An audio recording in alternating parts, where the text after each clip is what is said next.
Tribunjabar.id. Momen Gubernur Jawa Barat Deddy Mulyadi menangis saat melihat kondisi alam di Puncak Bogor menjadi sorotan publik. Belakangan diketahui penyebab Deddy Mulyadi itu sampai menangis. Ternyata wisata yang merusak alam Puncak Bogor itu nyaris diresmikan Deddy Mulyadi itu sendiri. Diketahui momen Deddy Mulyadi menangis itu terjadi saat ia mengunjungi sebuah tempat wisata di kawasan Puncak Bogor pada hari Kamis. Tepatnya tempat wisata yang berada di Desa Sukagali, Kecamatan Cisarua, Kabupaten Bogor. Diketahui Eiger Adventureland termasuk salah satu dari 4 tempat wisata yang disegel karena melanggar regulasi lingkungan. Deddy Mulyadi lalu meminta rekomendasi cabut izin guna menata kembali kawasan hutan Puncak Bogor. Nah guys, itu salah satu berita yang saya kutip dari Tribun Jabar. Ini sudah bisa dipastikan kalau ternyata bencana-bencana atau banjir yang saat ini terjadi, terutama yang terjadi di daerah Bogor di Puncak, salah satu penyebabnya tempat wisata yang saat ini berdiri belum sepenuhnya memiliki izin. Beliau sampai menangis ya melihat tempat yang seharusnya menjadi hutan, wilayah penyerapan air agar tidak terjadi banjir, sekarang diubah menjadi tempat wisata yang diperuntukkan untuk orang-orang kota yang ingin berlibur ke daerah Puncak. Ya akhirnya kayak begini. Setelah bangunan-bangunan itu didirikan, efeknya ya banjir kemana-mana. Soalnya tempat penyerapan air atau wilayah atau area penyerapan airnya sekarang sudah hampir hilang, hampir nggak ada. Diganti menjadi bangunan-bangunan untuk tempat wisata orang kota. Udah guys, mendingan kita tonton aja saat Kang Deddy melakukan penyegelan di tempat-tempat wisata yang ada di Puncak Kabupaten Bogor. Kita lihat aja ya guys ya. Yang punya duitnya siapa aja sih? Ada apa aja? Ada kurang lebih sih sebenarnya pengelola The Castello, pengelola Solosia, yang memang tergabung dalam Konsepsio. Berapa jumlah modalnya? target sekarang ini memang dalam total investasi ini memang masih price Pak. Dia baru 40 miliar. 40 miliar. Yang meninggal berapa orang? Kalau di sini yang satu yang di bawah hanyut. di Teko. Ya, dekat sungai ini. Sama ini. Kalau Yang meninggal berapa? Hah? Yang rumah hilang Ya 6 ya udah, rumah hilang nanti kita bangun lagi. satu orang. Yang meninggal berapa orang? Desa Citeko Satu orang. ke bawah. Saya nanti nitip 50 juta ya buat Siap. keluarga. Ini Jawa Barat tuh aneh-aneh aja bikin BUMD. Tapi salamnya kan ini kan 10%. Tahun kan? 90% milik pribadi. Oh enggak, bukan Pak, izin Pak. Kemarin Anda bilang gitu waktu saya ke bawah. Nah, Salah ya. tahuan tuh bohongnya. Kalau berjalan ke dewan. Saya kemarin dengan Komisi 4 sudah ke sini. Jadi Beliau menyampaikan sahamnya hanya 10%. saham siapa? Saham Jaswita. 10%. 10%, Nusa 80%-nya pribadi. Dia pribadinya siapa? Hah? Ya makanya saya bilang PT Jaswita itu ya udahlah kan. Kita Ya, ini jadi saya pengen membantu meluruskan. So, Ini ayo, nggak salah. Jadi, So, konfirmasi guys. Pak izin Jaswita itu ada 70%. Misalnya perusahaan swasta itu kurang lebih 30%. Memang dalam operasional ini investasi full memang dari investor. Karena kan kita benar kata Pak Gubernur kita iya pinjam benderanya doang. Minjem bandera. Jadi dalam sisi operasional Bisa pemerintah provinsi Jawa Barat itu. Benernya kata Kang Deddy oge, kalau perusahaan-perusahaan itu cuman minjem bendera doang gitunya supaya bisnis mereka di bidang pariwisata bisa lancar. Bener-bener kacau nih ya pemerintahan yang dulu ya guys ya. Kita lanjut. Bongkar aja, bongkar. Pemprov Jabar ini harus ganti biaya investasi 40 miliar. Udah ganti deh. Kembalikan lagi fungsinya. Kembalikan lagi fungsinya. Iya. Kurang baik gimana ya gubernur orang tanya. Perusahaan yang udah bener-bener yang udah terbukti melanggar, udah terbukti merusak lingkungan, tapi pas mau dibongkar, izinnya mau dicabut, Pak Deddy masih ngasih ganti rugi, masih ngasih kompensasi buat perusahaan-perusahaan tersebut. Ngasihnya juga nggak kira-kira tadi ya, 40 miliar katanya. Gimana nggak baik tuh? Harusnya perusahaan-perusahaan kalau misalnya pingin berinvestasi atau pingin mendirikan tempat wisata di daerah Jawa Barat, sok tinggal ke Kang Deddy aja ngobrol, nanti Kang Deddy diurus gimana-gimananya. Tempatnya yang bagus di mana, yang tidak merusak alam, tapi bisa menghasilkan pundi-pundi uang. Nah mestinya kayak gitu ya guys ya.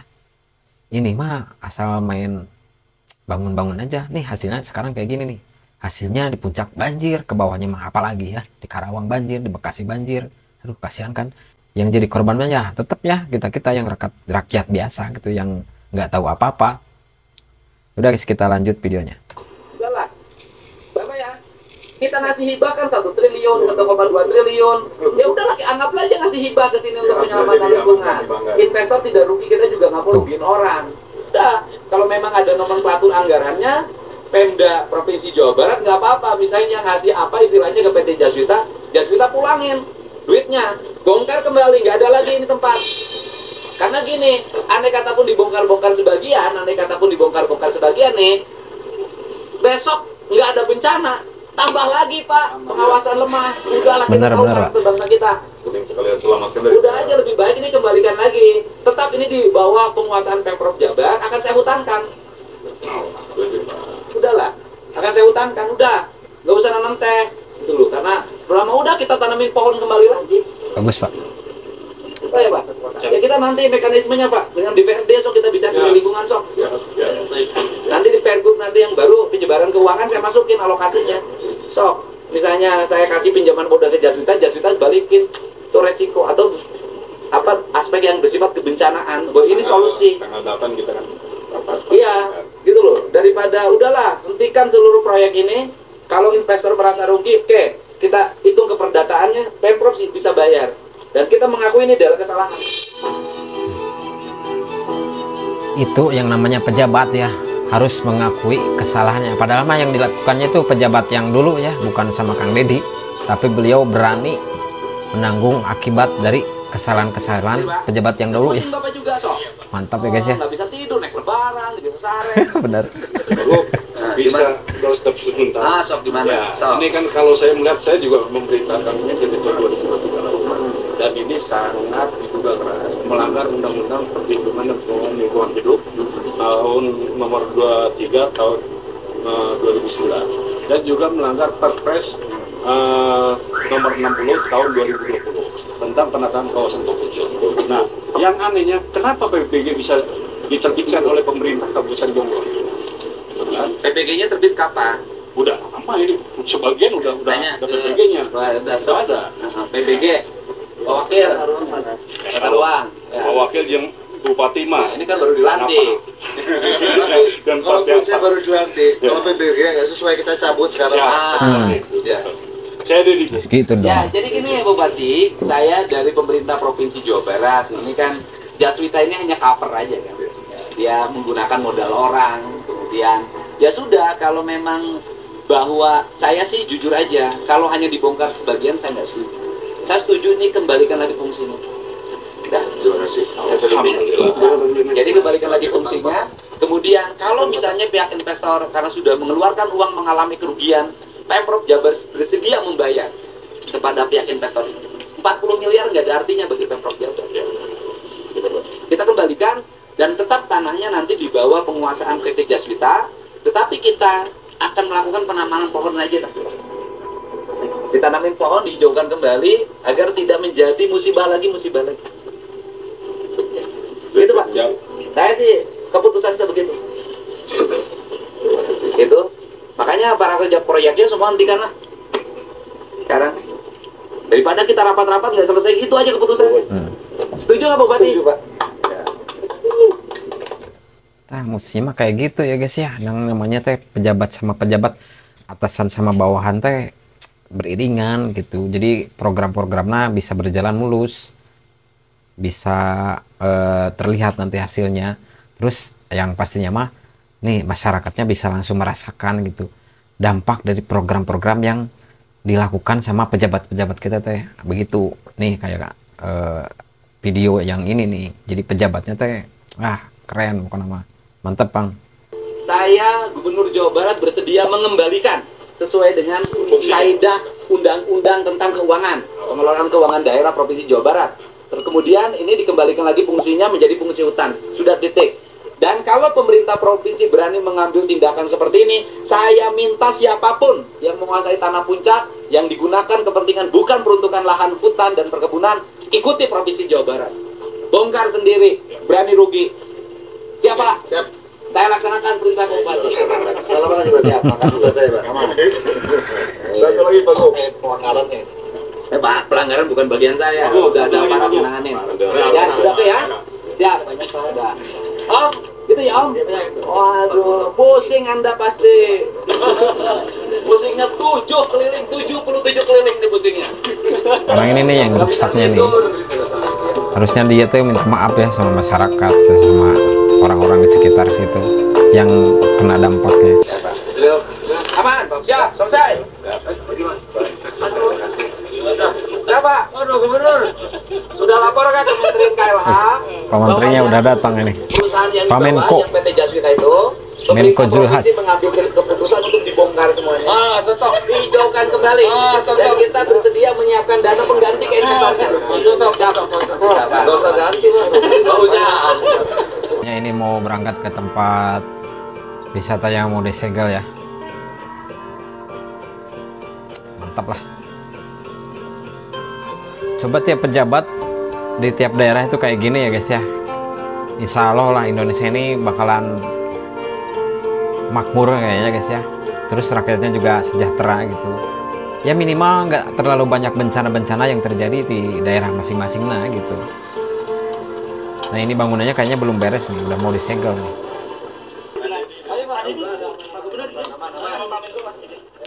Atas nama leluhur. Bangunan ini dibongkar. Ini kan kalau merusak lingkungan itu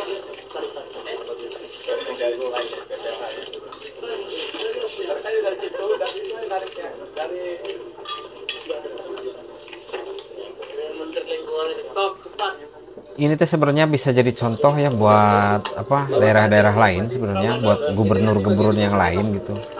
Bisa dicontoh nih cara kerja Pak Gubernur Jabar kita ini bagus.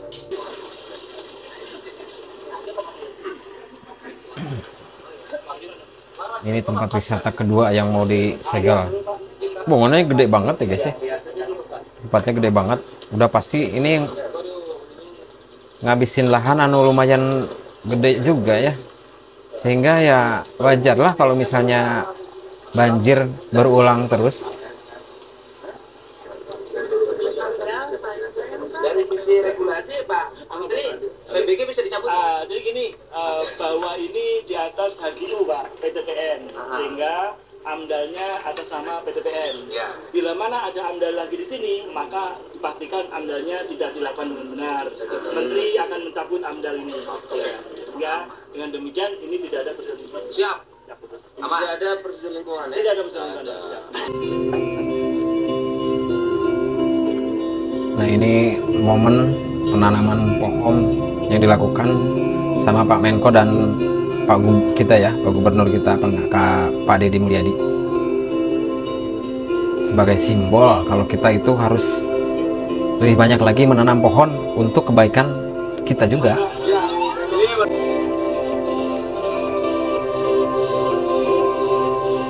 Ya lanjut ke tempat lain ini, penyegelan tempat ketiga.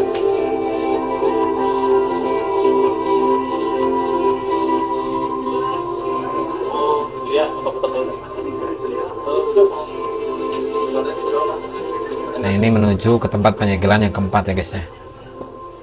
Bisa direkomendasikan untuk dicabut. Kalau kita lihat proses, apakah proses itu sesuai atau tidak? Ini kan tata ruangnya boleh kan? Itu kan udah hutan yang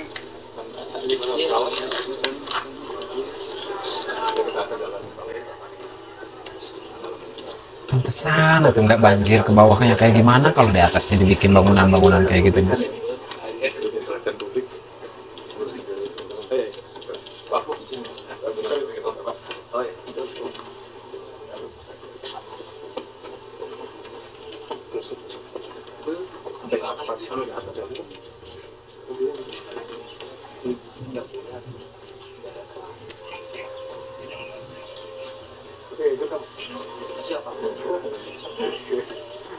kita kan sepatunya belum.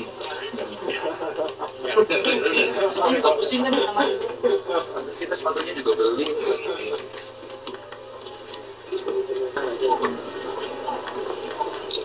Cuman itu kenekatan bikin terlalu itu loh. Itu sampai situ Pak?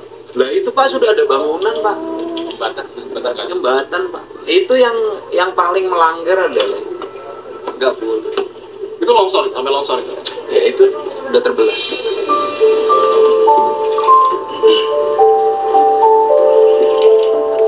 Ya kalau ngomong laku ya ini laku Pak, tempat bagus begini. Tapi kan ada yang terganggu. Masa yang gini aja diganggu.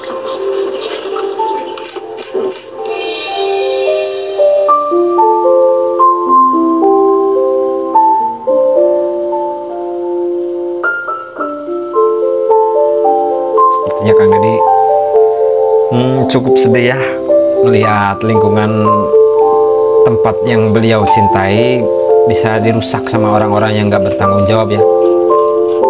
Ditambah lagi mereka ngebangun dengan izin-izin yang seharusnya nggak keluar gitu. Kita harus dukung apa yang dilakukan oleh KDM ini guys. Sampai ngenangis dia tuh.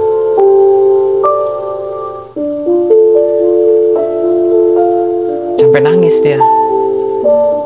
Baru kali ini lihat seorang gubernur yang sampai segitunya gitu ya memperjuangkan rakyat beliau. Benar-benar ini harus jadi contoh buat pemimpin-pemimpin yang lain, entah itu bupati, entah itu gubernur, entah itu presiden, agar Indonesia ini bisa lebih makmur lagi. Karena sebenarnya Indonesia ini terkenal dengan tanahnya yang subur gitu. Sampai-sampai orang Eropa aja dulu jauh-jauh datang dari Eropa cuman pingin ngambil kekayaan negara kita. Dan sekarang setelah merdeka seharusnya kita bisa merawat gitu ya. Bener banget apa yang dikatakan KDM ya waktu kemarin-kemarin waktu beliau diwawancara gitu ya di salah satu channel gitu ya.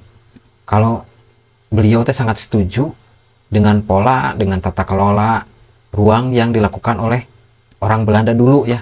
Karena kata beliau orang Belanda dulu mah kalau mau bikin sesuatu teh dipikirin dulu tempatnya harus di mana, nanti efeknya kayak gimana.